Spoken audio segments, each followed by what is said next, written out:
Isaiah chapter 5. I will sing about the one I love, a song about my loved one's vineyard. The one I love had a vineyard on a very fertile hill. He broke up the soil, cleared it of stones, and planted it with the finest vines. He built a tower in the middle of it, and even dug out a winepress there. He expected it to yield good grapes, but it yielded worthless grapes. So now, residents of Jerusalem and men of Judah, please judge between me and my vineyard. What more could I have done for my vineyard than I did? Why, when I expected a yield of good grapes, did it yield worthless grapes? Now I will tell you what I am about to do to my vineyard. I will remove its hedge, and it will be consumed. I will tear down its wall, and it will be trampled. I will make it a wasteland. It will not be pruned or weeded. Thorns and briars will grow up. I will also give orders to the clouds that rain should not fall on it. For the vineyard of the Lord of armies is the house of Israel, and the men of Judah, the plant he delighted in. He expected justice, but saw injustice. He expected righteousness, but heard cries of despair. Woe to those who add house to house and join field to field, until there is no more room, and you alone are left in the land. I heard the Lord of armies say, indeed, many houses will become desolate, grand and lovely ones, without inhabitants. For a 10-acre vineyard will yield only 6 gallons of wine, and 10 bushels of seed will yield only 1 bushel of grain. Woe to those who rise early in the morning in pursuit of beer, who linger into the evening inflamed by wine. At their feasts they have lyre, harp, tambourine, flute, and wine. They do not perceive the Lord's actions, and they do not see the work of his hands. Therefore my people will go into exile, because they lack knowledge. Her dignitaries are starving, and her masses are parched with thirst.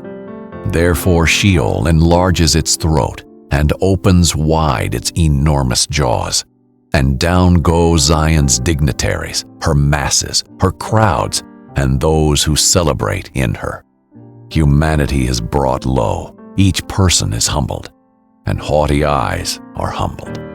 But the Lord of armies is exalted by his justice, and the holy God demonstrates his holiness through his righteousness. Lambs will graze as if in their own pastures, and resident aliens will eat among the ruins of the rich. Woe to those who drag iniquity with cords of deceit, and pull sin along with cart ropes, to those who say, let him hurry up and do his work quickly, so that we can see it.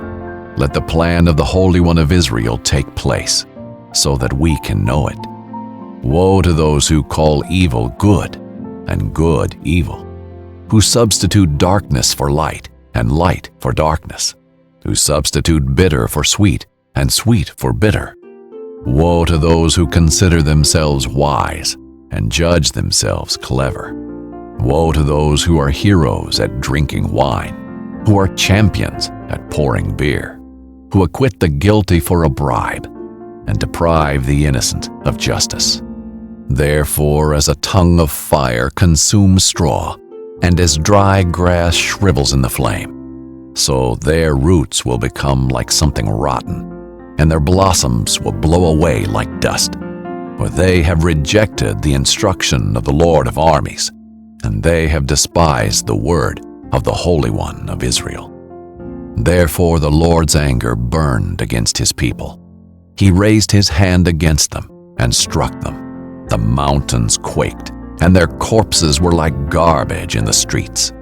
In all this, his anger has not turned away, and his hand is still raised to strike. He raises a signal flag for the distant nations, and whistles for them from the ends of the earth.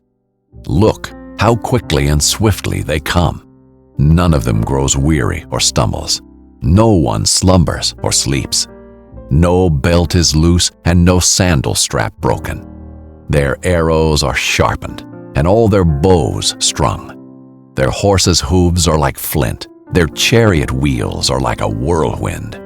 Their roaring is like a lion's. They roar like young lions. They growl and seize their prey and carry it off, and no one can rescue it. On that day they will roar over it, like the roaring of the sea. When one looks at the land, there will be darkness and distress. Light will be obscured by clouds.